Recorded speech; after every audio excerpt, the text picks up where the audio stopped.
Lefties. This is Leftist ASMR, and today I'm going just to be doing a little show and tell of some of the different books that I have bought recently.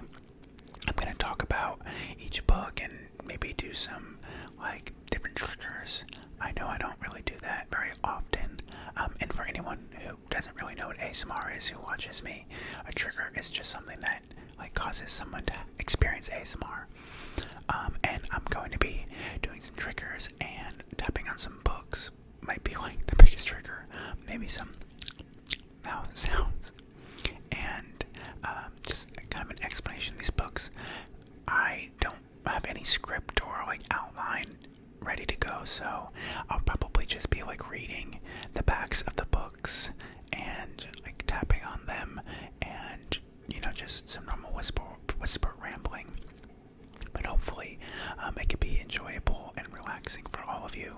To start, I just kind of wanted to say that all these books I bought from not local to where I live, because I live in New York, but a small bookstore that is owned by people, not a corporation. And the bookstore I got it from is called Reparations Books, and I believe it's in California. I bought them online. I've actually found the bookstore through No Names Book Club, which is also where I found a lot of these books to be reading.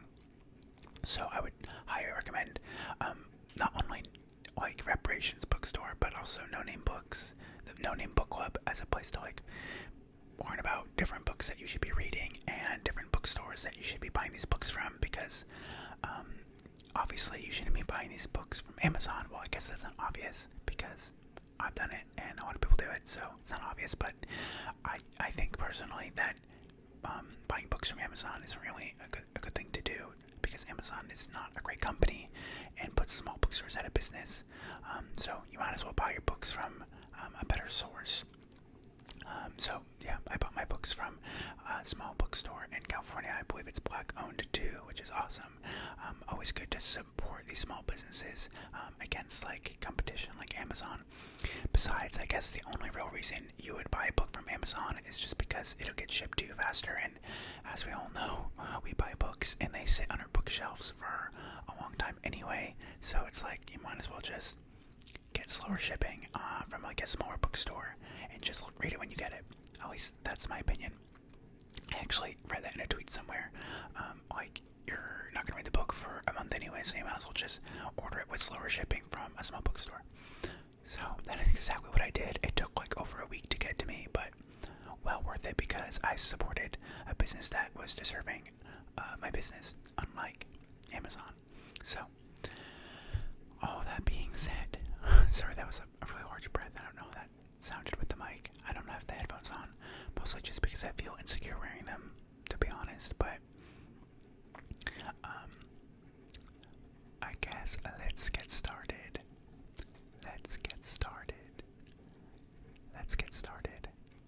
Okay, cool. Alright, we're gonna start.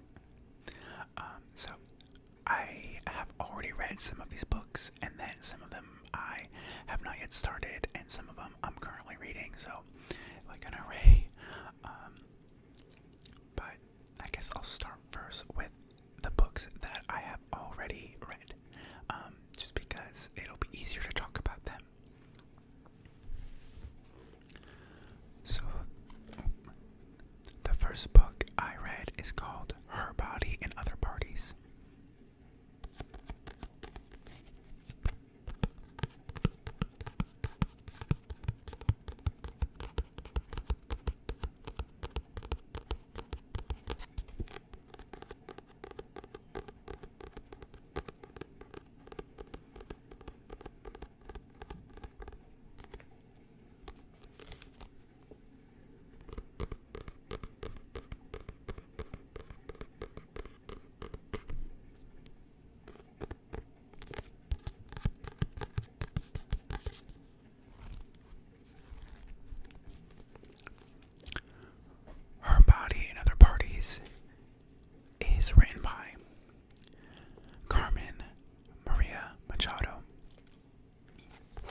It's not like one story from beginning to end, but there is obviously cohesive themes that kind of tie it all together.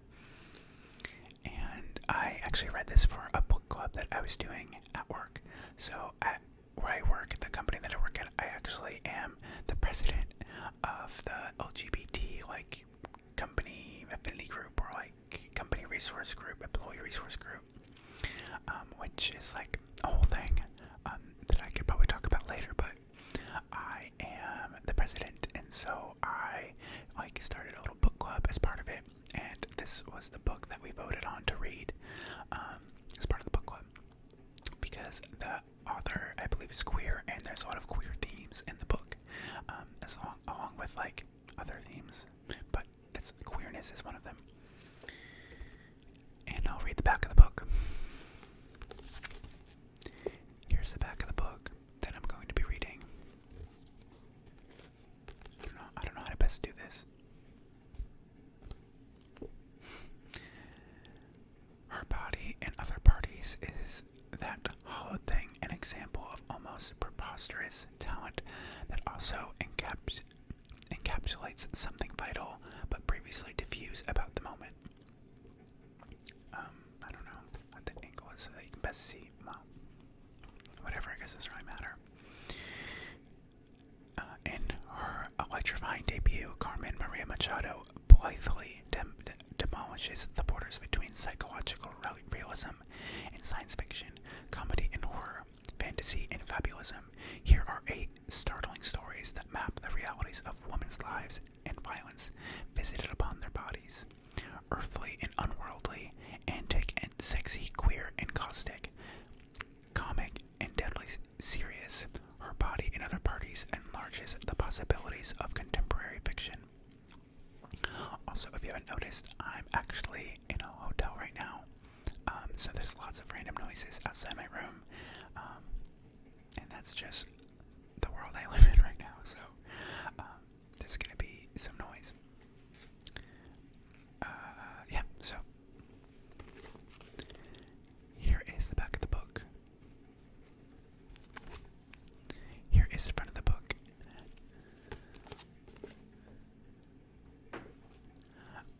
I really liked Her Body and Other Parties. I really liked short stories, so it was nice to read, because sometimes reading a novel with one story from beginning to end, I don't have the attention span for that, so short stories are actually easy for me to read because of that.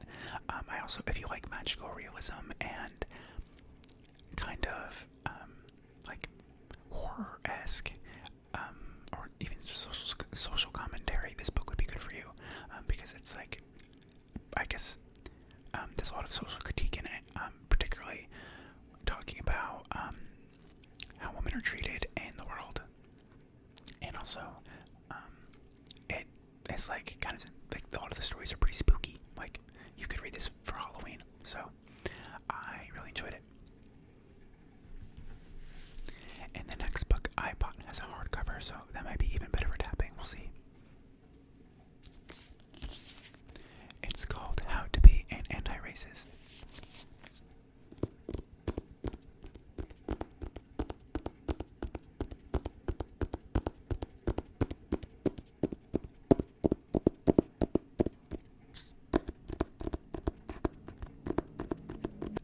And I don't have any nails, unfortunately, so maybe the tapping is not good. I don't know.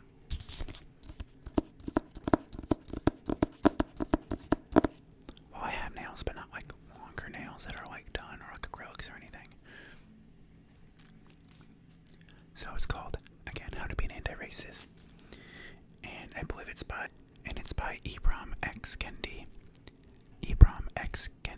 And this one, I think I just finished pretty recently, maybe 2 weeks ago, 3 weeks ago, and it's apparently, but I got from the cover that it's a New York #1 bestseller, and I really like this one too. It was really I think a super important read for me, because it just talks a lot about how the difference between being not racist and anti-racist, and kind of what that means, and like all the intersections between race and sexuality and class and ethnicity and gender and ability and all the different things. So I thought it was really helpful to just get a better understanding of how to be an anti-racist and how to live your life as an anti-racist, because it's like an everyday thing that you have to be doing. And I really thought it was a great book, so I'll read the back. And on the back are just like reviews, but maybe in the front there's like an actual summary. Yeah, there is.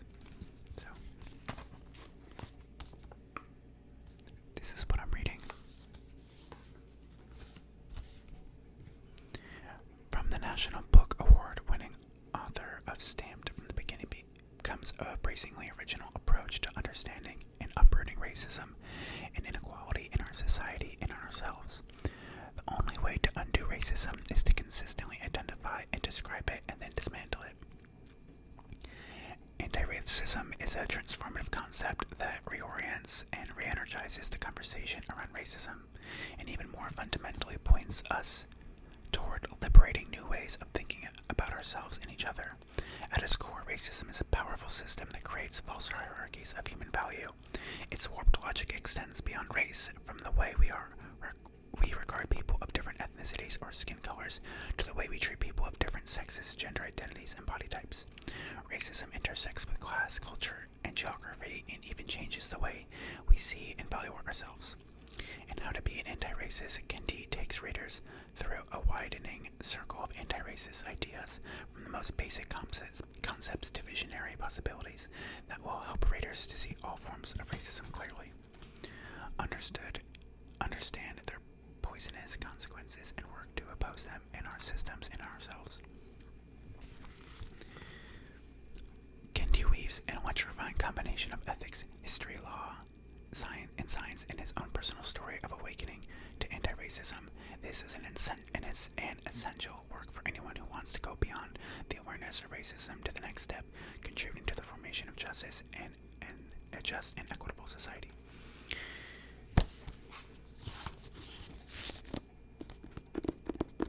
So again, I really thought this was a helpful book, and it also talks a lot about policy and how like policy is really important, and that they're only racist, or the policies are the underlying reason for a lot of the inequity in our society. And so again, like, super helpful read.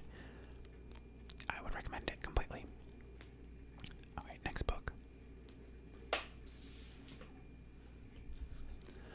The next book I bought, I was really interested in reading because I had never actually read a full book or like piece or compilation of writings by Angela Davis, and I have like obviously read a ton of her quotes. Again, not obviously, but I have read a ton of her quotes. So I wanted to like read something more complete of her writings or lectures, and so I bought this. And I'll read the title. Freedom is a constant struggle. Ferguson, Palestine, and the foundations of a movement. Okay, so I was just talking for like 10 minutes without being recorded, and like you hear every single YouTuber and ASMR artists say like, make sure you're being recorded as you're talking, and then you're like, oh, that would never happen to me, and then it just happened to me. It literally just happened to me. So, again, the book by Angela Davis, I guess my interpretation of it was she kind of talks about all the different, a lot of the different struggles that exist in our world for justice, and then tries to, or does connect them, and she connects these struggles.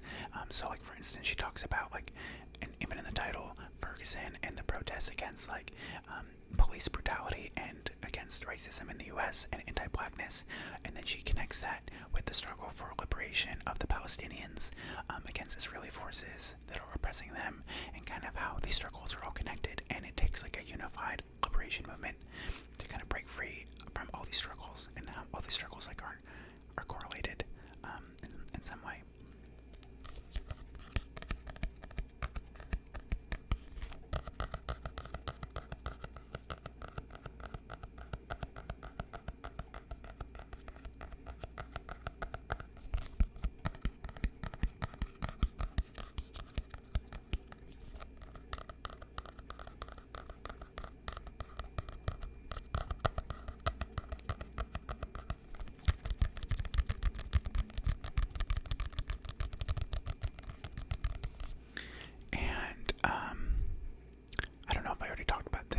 chose this book because I had never read like a complete work of Angela Davis's, just like different quotes, and I wanted to have a better understanding of kind of like what her teachings were and her beliefs were, or are.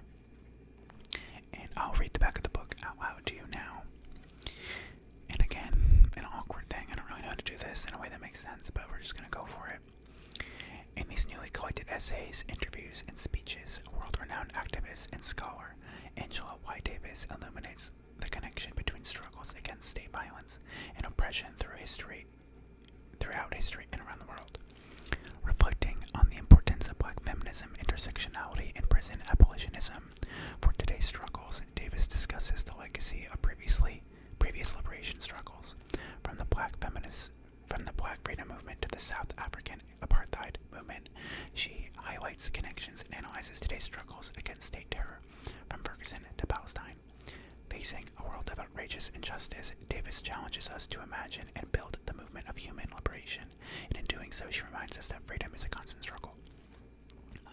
So I really thought this book was great, and like honestly, there's like reviews for her on the back of the book and on the inside. But and to me, like Angela Davis is like beyond review. Like she's like next level of like you just like she's above review. Like her everything she writes is so intelligent and so important. So I would highly recommend this. And it's like a pretty easy read because a lot of it is like her lectures. So she's like, it's like what she said. So it's not like a super like difficult read in terms of like density, because a lot of it's speeches, which I thought was really helpful because a lot of the thoughts that she is explaining are really complex, and so like reading it in a way, the way that she would have spoke it makes it easier to understand. At least I think.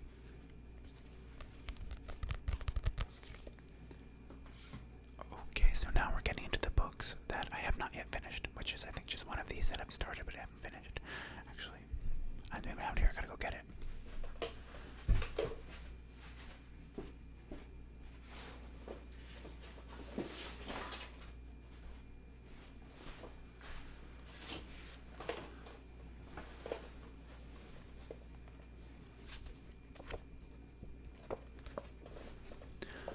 And really quick, the reason that I'm in a hotel is because, so I live in New York, and my family, that I grew up in New Jersey, and my parents still live in New Jersey, and I am in New Jersey right now for Thanksgiving, to visit my parents and my sister, who's also coming from Philly, but I didn't want to stay in my parents' home because of COVID, and we're not even eating, we're just sitting outside together today, and so like I just didn't want to take any chances by staying in their house, so I got a hotel room for the night alone. But the next book is Capitalism and Disability.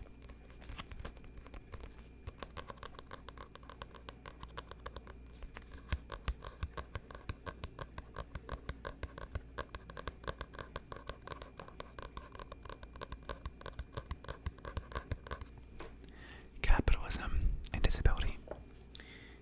And I'm actually about 50 pages in right now, and the book's like 200 pages, about a quarter way through, so I've like read a good chunk, but definitely like I'm not even halfway through. And this one is like dense rated, it's not easy to read.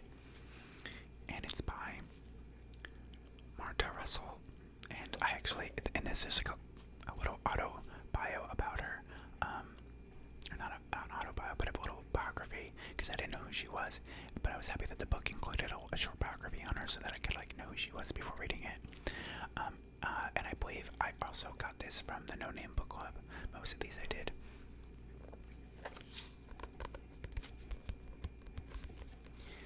In this book, it kind of just talks about like how capitalism oppresses people who have disabilities. And I'll read you the back. A collection of essential writings by disability rights activists. Well, I want you to like to see the book while I'm reading it. An essential collection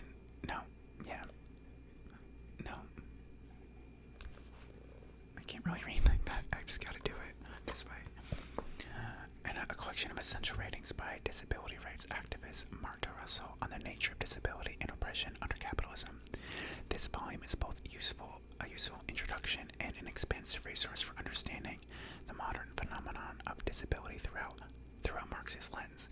In these accessible essays, Russell dives into everything from theoretical to topical, shedding light on what the category of disability means and how it emerged, as well as discussing the history of social movements launched by people with disabilities against oppression. Other key essays provide a critique of shortcomings of purely civil rights approach to addressing the persistence of disability oppression in the economic sphere, with particular focus on the legacy of the Americans with Disability Act of 1990. Examine the changing position of disabled people under capitalism using. So my camera just went in memory, so we're gonna have to start from where I think we left off here.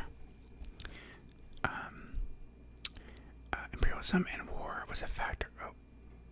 Other key essays provide a critique of the shortcomings of a purely civil rights approach to addressing the persistence of disability oppression in the economic sphere, with a particular focus on the legacy of the Americans with Disability Act of 1990. Examine the changing positions of disabled people under capitalism using the Marxist concept of a reserve army of unemployment, and discuss the labor theory of value, the effects of the neoliberal policies on the living conditions and the social position of disabled people, imperialism and war as the factor in the further oppression of immiseration of disabled people within the United States and globally, and need to build unity in the face of these attacks in the fight for the liberation of all disabled people.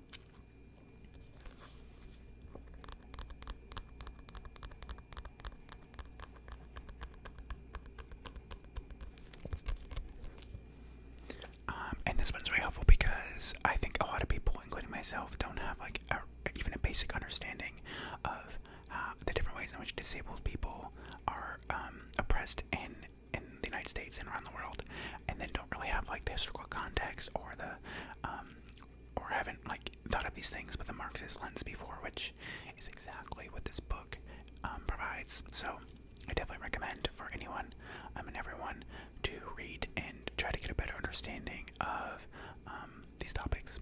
I think it's super important, and I will hopefully update you on when I finish.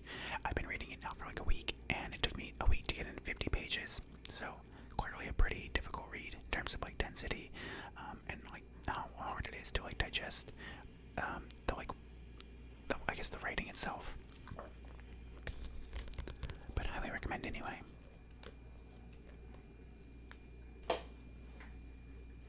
Okay, so these next ones are books I haven't read yet, so I can't really talk too much about them other than just read the titles, the authors, and the backs of them, so I guess that's what I'll do.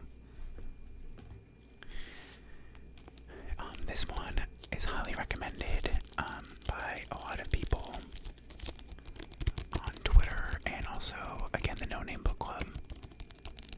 And I've mentioned this in most of my videos at this point that I believe in abolition and the abolishment of prisons.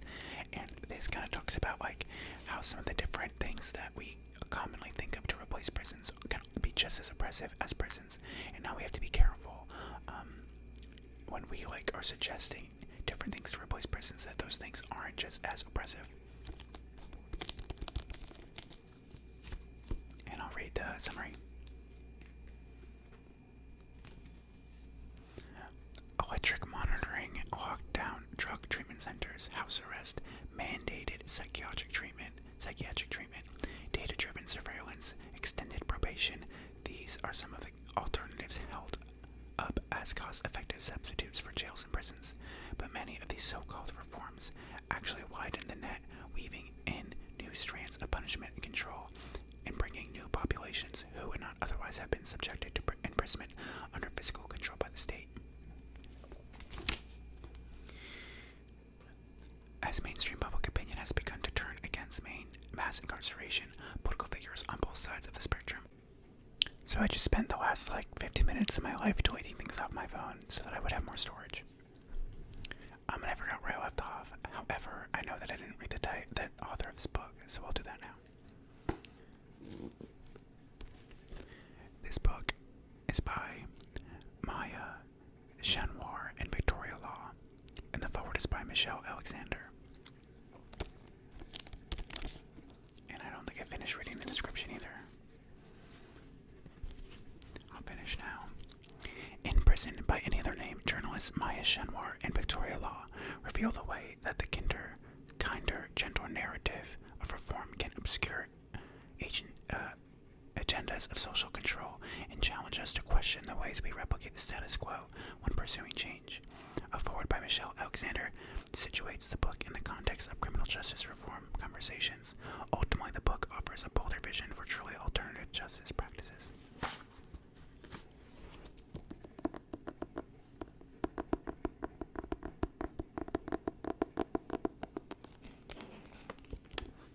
And this is a long video, so I doubt too many people are watching at this point anyway, but I have one more book.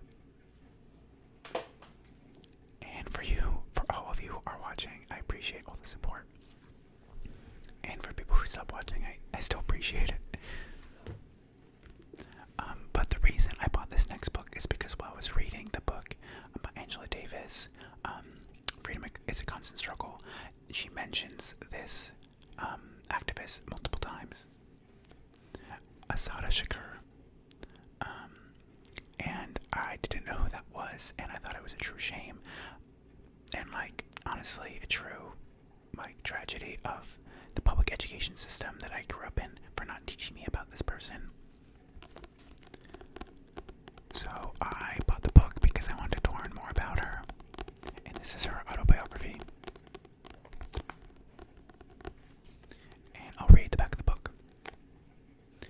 On May 2nd, 1973, Black Panther Asada Shakur, aka Joanne Kesamard, lay in a hospital close to death, handcuffed to her bed while local, state, and federal police attempted to question her about the shootout on the New Jersey Turnpike that had claimed the life of a white state trooper, long a target of J. Edgar Hoover's campaign to defame, infiltrate, and decriminalize black nationalist organizations and their leaders. Shakur was incarcerated for 4 years prior to her conviction on flimsy evidence in 1977 as an accomplice to murder. The intensely personal and political autobiography belies the fearsome image of Joanne Kesamard, long projected by the media and the state. With wit and candor, Asada Shakur recounts the experiences that led her to a life of activism and portrays the strengths, weaknesses, and eventual demise of black and white revolutionary groups at the hands of government officials. The result is a signal contribution to the literature about growing up black in America that has already taken its place along the autobiography of Malcolm X and the works of Maya Angelou. 2 years after her conviction, Asada Shakur escaped from prison. She was given political asylum by Cuba, where she now resides. So, obviously a super transformative figure in American history that probably you didn't learn about in school either.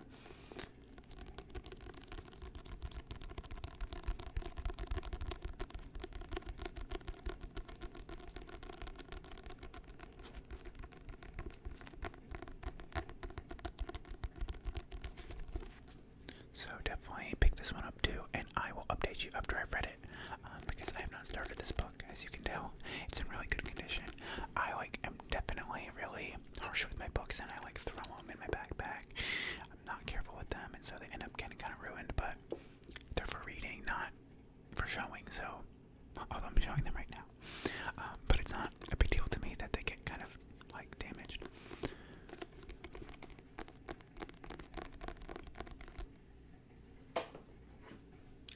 So I think that's all the books I have for all of you today. Maybe I'll make an update on this in a month from now when I've read some new books and bought some new books. I know my mom has given me a few books to read, and my sister has recommended a few books to me as well that I'm going to be reading, so I will hopefully be able to talk about those too.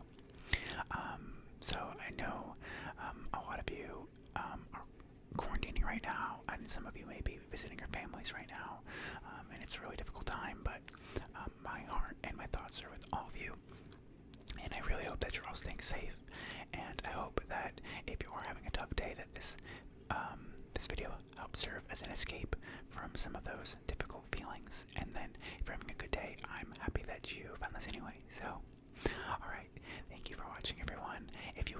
please like, comment, and subscribe.